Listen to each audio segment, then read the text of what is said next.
And it was in the days of yore, in the forest primeval, where Leo the lion reigned.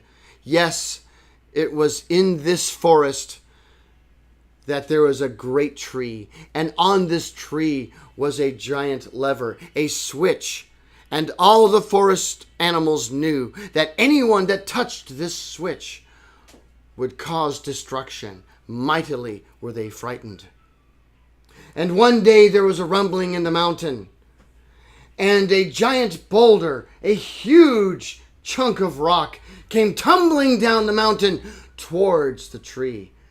Oh, the animals of the forest were frightened, for they knew they were doomed if it touched the tree with the switch. But there was a bear. His name was Nate, and he saw the situation, and he rushed forward to stop this great rock. But alas,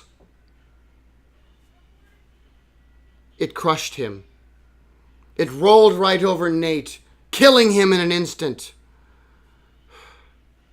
But all was not in vain, for though he was killed, the weight of his body deflected the rock, and it missed the great tree. And the animals of the forest, they were so relieved and yet so sorrowful of the loss of the bear. Leo the lion gave his eulogy, and he said at that time, he was a great servant, our friend Nate. This bear sacrificed his life so that we could all live. And we're going to miss him. But hey, better Nate than never. And so therefore, better late than never, we are doing In the Know with Wild Bill. And so we're going to start with this week in history. And beginning is July 2nd, which is what today is. Or no, actually it's what yesterday was. But that's okay. And this was the day that Charles Guiteau, yes, this guy, Charles Guiteau, he was a guy that was an office seeker and got mad because he didn't get the political job that he wanted. And so he walked up to President James Garfield and shot him in front of the post office in Washington, D.C. Yes, this happened on July 2nd. It was the second president to be assassinated while in office. We had a total of 4. He's the one that most people don't remember, along with, well, William McKinley. Most people don't remember him either, but you really need to, especially if you live in Canton, Ohio. But anyway, that's July 2nd. July 3rd. July 3rd, an interesting day. This was the day of Pickett's charge. Yes, George Pickett, General George Pickett, Confederate soldier, Confederate general, who had never actually led his men into battle prior to this, was ordered by General Lee to go and attack the center of General Meade's Union Army in an attempt to break the battle lines at Gettysburg and force a Union retreat, which unfortunately did not happen. Some people say fortunately, but I don't, because I hate Lincoln, and you already know that. But anyway, that was on July 3rd. But let's talk about July 4th. But before we do, I have to talk about the fact that it's warm in here. So, pardon me. But July 4th is an interesting day because, yes, even though it was the day that John Hancock signed the Declaration of Independence, this is also a day where presidents seem to die. Yes, isn't it most patriotic to die on July 4th? Let's consider some presidents that have done so. First, Thomas Jefferson, our 3rd president. Yes, this man, he perished on July 4th. Very patriotic of him. And he wasn't alone. And this happened in 1826 on July 4th. And also on the same day, 1826, John Adams, our 2nd president, passed away. Boy, 1826, July 4th was a bad day to be president of the United States. Wasn't the only bad year to do it. It was on July 4th, 1831, that President James Monroe kicked the bucket. Yes, the last president to actually serve during the Revolutionary War was James Monroe. He was lieutenant of George Washington, and he passed away on July 4th, 1831. So if you are a president of the United States, beware of July 4th. It seems to be when you might just... Anywho, moving on to July 5th. July 5th, and it was in fact July 5th, 1892, that Andrew Beard, yeah, this guy, he kind of looks shady, but that's all right. Andrew Beard was an inventor, and he invented the rotary engine. Okay, I get it. There's already some sort of car nerds here going, wait a minute, the rotary engine was invented by Wankel. That wasn't done by Beard. No. It wasn't that rotary engine. The last two engines, internal combustion engines, to be patented in the 19th century were the rotary engine that you see on aircraft, the ones with the pistons all around, and also the diesel engine, invented by, of course, Mr. Diesel. The Wankel was the first and only internal combustion engine invented in the 20th century, most famously used by Mazda and some other automotive manufacturers. But no, this Andrew Beard made the rotary engine that the likes of which flew the Sopwith Camel and the Red Baron in his Fokker D7. So thank you, July 5th. July 6th. It was July 6th. 1854 that the Republican Party was established. Yes, you who love that elephant, be happy. It was on that day. It was July 6th, 1854. Abraham Lincoln, one of the founding members of the Republican Party, was of course present. And so that's how long you Republicans have been around. Now, July 7th. 1981. Those of you my age and older remember this day because it was, in fact, this day that Ronald Reagan appointed Sandra Day O'Connor as the first woman to be a Supreme Court Justice of the United States. Yes, didn't you just like that picture? Didn't she just look demure? Oh, yes. But she was the first Supreme Court Justice of the United States to be. That was a woman appointed by Ronald Reagan. We talked about him, last week, and him getting shot and everything, but that was something else. That was John Hinckley. Either way, Sandra Day O'Connor, July 7th, 1981. July 8th, 1835. This is controversial. The official record is that this was the day that the Liberty Bell was cracked. Again, official record is that John Marshall, who was the third Supreme Court Justice of the United States, had passed away a couple days before. And there was a state funeral in Philadelphia. And in accordance with the state funeral, they were tolling all the bells of the city.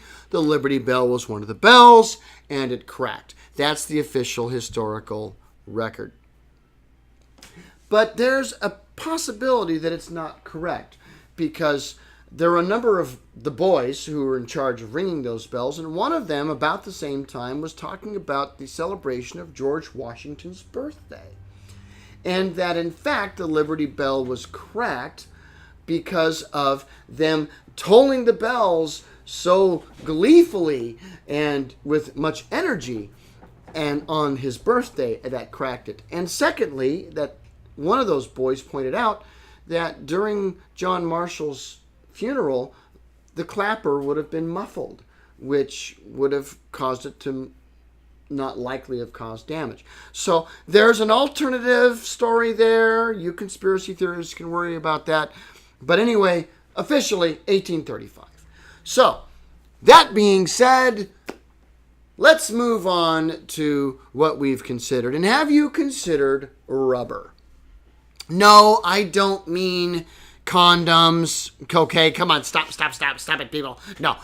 I know that's, when you think of rubber, you're going to think of that. But no, just how important is rubber to our society? Okay, you think of tires, you think of things as simple as rubber bands and other such. Rubber is simply taken for granted. But where does it really come from, and how important it is, and just how much money have we really spent on it? Rubber was first used in South America. Now, rubber trees are native to South America, as well as to parts of the Far East, southern Far East. And it was first used by the Mesoamerican civilizations, the Mayans, the Olmecs, etc. And they would use this latex that they would gather from these rubber trees, and they would mold it into balls and make rubber balls. Yes, rubber balls, not particularly colorful, but nonetheless made of rubber, invented in America, long before there was America. But yeah, America was making some rubber balls. Yeah! And the Mesoamericans at this time would also use different natural things like sand and ashes and some other compounds to try to make the rubber more malleable and more stable. The great thing about rubber is that it's flexible and then it returns to its position. The bad thing about rubber is that it won't hold a condition, at least not in its natural state. But nonetheless, it was very interesting, especially to the 17th and 18th century Europeans when they first discovered it. This brings us to a gentleman by the name of Joseph Priestley. Now, Joseph Priestley was a clergyman and a scientist, an Englishman. Not only was he responsible for an important part of what we know as rubber, but he also invented carbonated water. So if you're enjoying a nice, refreshing soda right now, you can thank Joseph Priestley. But what Joseph Priestley did was he received, this was back in like the late 18th century, early 19th century, he received from the South America a ball of this latex, and he had it on his desk.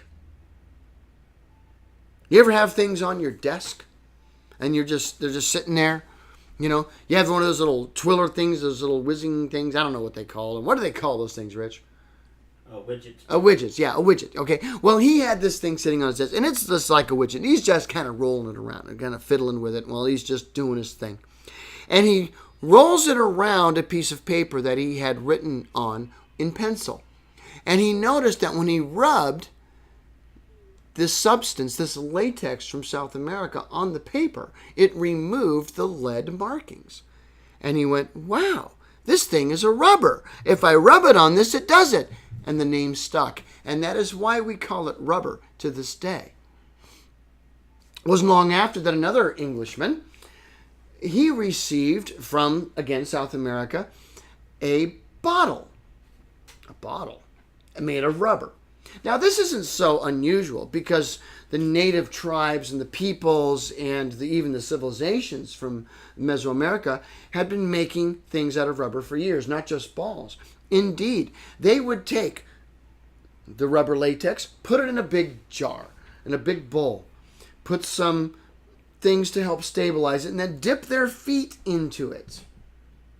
And then when they dip their feet out, they sit on a log and let their feet dry for about a half hour or so. Instant Reeboks, instant sneakers, instant Nikes. I'm sorry, but Adidas, Reebok, Nike, all you guys, the very first sneakers were actually done by the Mayans and the Olmec, okay? But anywho, this Englishman received a bottle designed to carry water.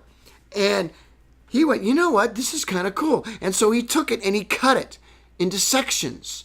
And each section became the world's first rubber bands. However, what he actually did with them was he sold them as garters. Yeah, he took these things and put lace on them and covered it with rubber and said, here's the first rubber garters. So isn't that exciting? And that's about all that rubber was until the internal combustion engine showed up.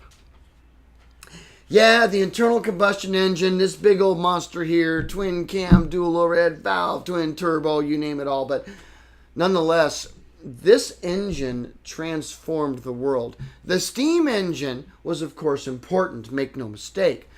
It was the beginning of the Industrial Revolution, but the internal combustion engine needed rubber. It needed rubber for a number of things, for many of its bushings, its internal components, its gaskets. It needed things to keep it stable. Additionally, it was great for making automobiles and for making suspension. And all of a sudden, the world was changed. If you consider warfare, by the time we get to the 20th century, now we have tanks. Okay, now we have aircraft. We have vehicles of war that need rubber. They need lots of it. They need tires. Pardon me. They need tires. They need tracks and treads for the tanks. They need tires and fuel lines. They need brake lines. They need all kinds of different things. Rubber now becomes a commodity. Well, there's a problem. Rubber is a natural thing that's grown in South America, and it is grown in the Far East.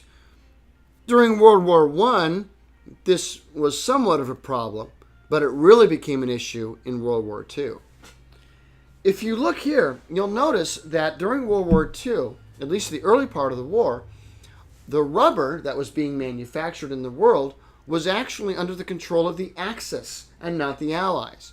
Japan controlled the Indonesian rubber fields and also those of the rest of the Southeast Asia. And Germany actually was the ones who were in control of the ones of South America. It wasn't until 1942 that we managed to convince Brazil to side with the Allies. But the rest of South America was definitely German. And so they had the rubber. Well, how are we going to get our tires on our Jeeps and the treads on our tanks? How are we going to get our war machine moving in World War II? Enter B.F. Goodrich. In 1940, B.F. Goodrich figured out a way to make rubber synthetically, artificially. Synthetic rubber, a polymer. He found a way to do it in 1940, but it wasn't economically viable at that time. He couldn't make enough of it to supply the war effort that was coming. But boy, did the United States government want that to happen. Therefore, they poured the money in it. And this is where Bell Laboratories in 1942 first invented the polymers that we now know as synthetic rubber. It cost a lot of money. The Manhattan Project was the most expensive thing that the United States actually spent money on during World War II. The second most expensive was synthetic rubber. We spent almost as much money on that as we did on developing nuclear weapons. And even to this day, the United States is the largest producer of synthetic rubber, producing over half of it in the entire world. That's what rubber meant to us. We went to war over it. But you know, the Nazis weren't stupid. They may have had some rubber, but they went, you know what? I think we may have rubber growing in our backyard. And back in 1943, the Nazis actually attempted to synthesize rubber out of dandelions. Yeah, dandelions. Growing out of your yard. Okay, dandelions. Can you make rubber out of that? Well, they actually were able to make a compound that was rubber-like and kind of might have worked, but it wasn't viable at the time. They couldn't make it work. But it was only in 2014 that another German research institute actually figured out a way to genetically alter dandelions so that the latex they produced could be commercially produced. And in fact, as we speak, Continental Tire is working on producing the world's first car tires made out of dandelions. Rubber is pretty fascinating when you really consider it. And next week, we're going to be considering the hammer of France. So make sure that you're here for that on In the Know. But now, let's move on to some silliness. Last week, I do believe that we talked about some books that I've read, or silly book titles, and yes, I have read 2 of them. I will admit, I have read 2 of them. Most of you assumed that they were the ones about cats, but no, I already hate cats, so you know that. I have read So Long and Thanks for All the Fish by Douglas Adams. In fact, I love Douglas Adams' work. Anybody that's seen some of the other projects I'm working with, Dual Phoenix, will see that, yeah, there's definitely appreciation there. But yeah, it's a ridiculous book title, but it's meant to be. The other one that I have read is Who Moved My Cheese? Now, this book, it's really just a motivational teaching book used by corporate America. I mean, but it's just stupid. It's just still stupid. But now we're going to do some serious gearhead silliness here on In the Know, because we are going to do Wild Bill's top 10 worst production cars of all time. Now, I know that everybody and their uncle has done the list of worst cars. The problem is that they're not gearhead enough to consider all time. I mean, cars have been manufactured, production cars have been made since the 1880s. So let's look at all time what are really the worst cars. And coming in at number 10, Wild Bill's list is the Subaru Brat. Yes, this abortion right here is a horrible automobile. Notice those chairs in the back of it. Is it a pickup truck? Is it a car? Is it a suicide device so that if you want 4 passengers, you can kill 2 of them easily? Yes, that is what this vehicle is, okay? Subaru, this was wrong. Wrong, wrong. Number 9. Coming from Great Britain from the 1920s is the Trojan. Oh, would you look at this pathetic excuse of an automobile? It doesn't even have tires, okay? They're just solid little bands, solid bands rubber. It has cantilever wonder springs because they didn't bother putting shocks on it or anything. I mean, this car was Britain's answer to the Model T. It's like, okay, if Henry Ford can make a whole bunch of cars and make them really cheap, well, hell, I'll make one cheap as you can get. And it didn't get any cheaper than this thing. In fact, if you were in England in the 1920s and 30s, and if you drove by a mechanic shop, there would be a sign, no Trojans. They would not even let you come in with this thing. It was junk. Number 8. Ford. Yes, you made the list, Ford. The Pinto. Yes, the Ford Pinto. Now, why are you on this list, Ford Pinto? There's a number of reasons. Number 1 is that if I bump into your back end, you will blow up. Okay? That's number 1. Number 2 reason, Mr. Ford Pinto, is that you've got no power, you've got no look, you're boring. You're like a squashed potato with no power that explodes. Okay, I'm sorry, Ford Pinto, go away. At least the Gremlin was ugly. Okay, the Pinto, you're just too boring. Number 7, also from Britain. I mean, I can't forget the Brits here. The Daimler Dart. Now, I know that the Daimler Dart in the United States, when it was imported back in the 60s, was called, I think it was the P250. It was a 250. It wasn't the Daimler Dart. But on one hand, this vehicle, this car, is actually a good car under the hood. It has a 2.3-liter V8 engine, Hemi engine, a British Daimler Hemi. Good transmission, solid car. I mean, a good running car, a good sports tourer. There's only one problem with it, and that's why it's on this list. It looks like a goddamn catfish. I mean, look at this car. Now, look at this fish. Okay? Do you see the resemblance? Can you see this car going down the street, or do you see it sucking scum from the bottom of a pond?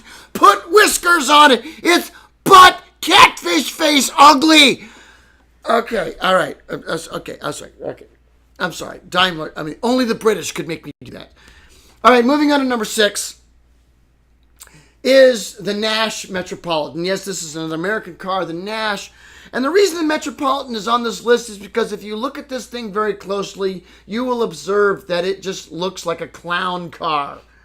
Okay? It does. I mean, if you color this with rainbows, 40 people with shoes 10 feet long will come out of it. Okay? The wheels are the wrong size. The body's the wrong size. The engine is the wrong size. It's almost non-existent. The thing has no power. It is... I'm sorry. I know that some people like these things. They're collectible, but get rid of it. Number 5. Okay, Ford, you made the list twice, and rightfully so, because now we're talking about the Mustang II. Okay, remember those commercials? Get your hands on a Mustang II. No, I want to get a fire extinguisher on a Mustang II. Okay, this thing is just junk. Okay, if you'll notice that the difference between this and the Pinto isn't much, it's because it isn't much. All right.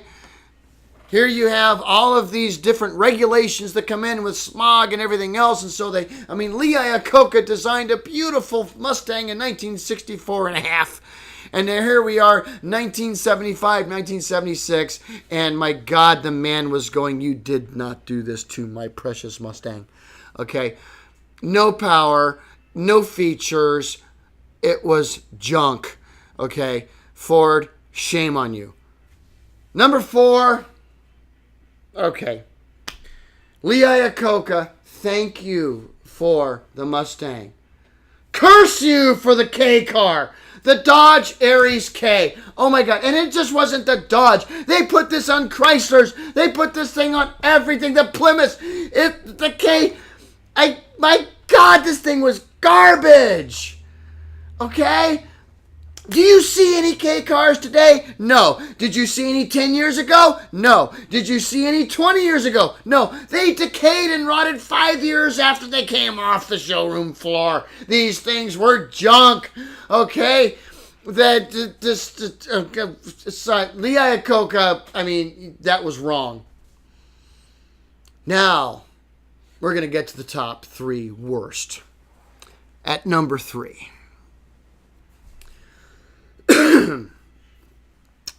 The DeLorean.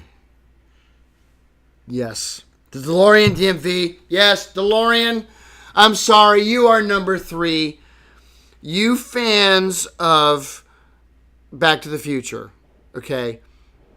I get it. You love this thing with its flux capacitor, but you need to understand something very important, is that in order for it to go back in time, it has to go 88 miles an hour, and a stock DeLorean cannot do that. It's not capable of that speed. This thing is junk. Its engine is nothing. Its electrical system is designed to explode.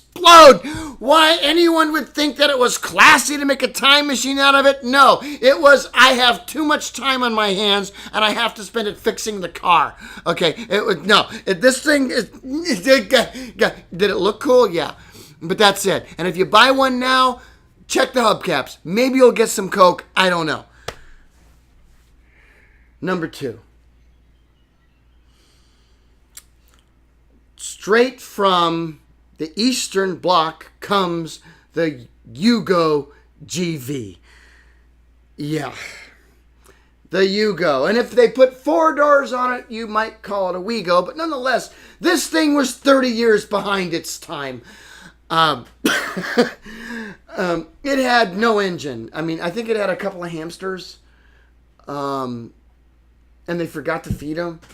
All right, it almost had a transmission. It almost had. In a time when everything was fuel injected, it had a carburetor. In a time when, you had overhead cams, it didn't. This thing it was junk.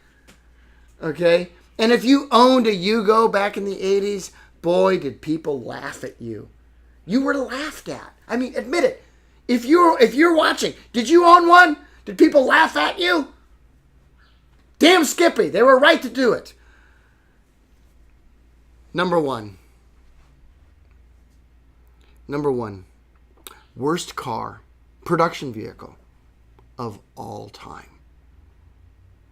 I give to you The Mets. The Mets. Yes, the Mets. Let me explain to you the Mets. This is back in 1912, 1913, right around there. Sears, Roebuck and Company. Ever heard of them? They decided that they wanted to get into the car business, and they partnered with Mets. They were going to go ahead and make a car in payments. Yes, imagine that, making payments for a car. You could make 14 payments, and after your 14 payments, you have a car through the Sears, Roebuck and Company catalog. But those 14 payments were actually 14 installments, and each payment you made got you a chunk of car. And each time you bought a chunk of car, you could put it in your garage, and after you made all 14 payments, you could assemble them together and drive it. It was literally the first time they tried to make a car on installment payments, and my God, it was a horrible thing. This car, the transmission on this car was literally a piece of steel with sandpaper on it. Steel on the other side.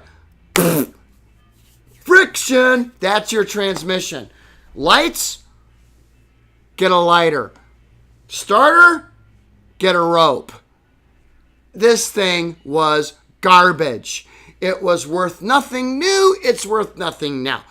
And that is going to end our silliness. So make sure that you're here next week, because we're going to be talking, as I said, about the hammer, and also I got some other serious silliness going on too. So we're going to see you next week on In the Know. We'll see you then.